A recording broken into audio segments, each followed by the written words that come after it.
This here is Tiktaalik roseae, a creature we described in 2006 that had a combination of features of both limbed animal and fish. Like a fish, it had scales on its back and fins with fin webbing. But like an early limbed animal, it had a flat head with eyes on top, and also bones that corresponded to our upper arms, forearms, even parts of our wrist. What was missing was the back end of the animal. So an utter puzzle was really what's going on with the hind end. Well, it turns out in 2004 we brought home several blocks of this animal.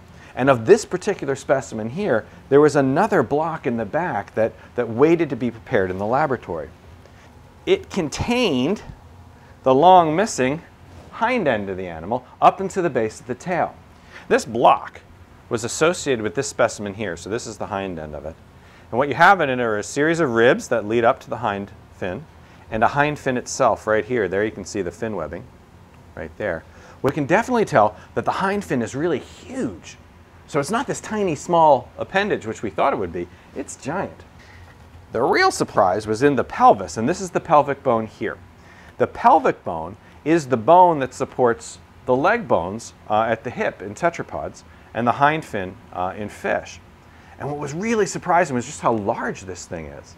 It's giant. To give you a sense of how giant it is, the pelvis of this animal is the same size as the shoulder right here. So it's very clear from understanding these bones that the hind appendage was already being emphasized in the transition to creatures with limbs. Now you can ask why that's important. Why that's important is what we thought before was that the hind appendage was a really tiny component of the body of animals like these and really got emphasized as you went to limbed animals like tetrapods.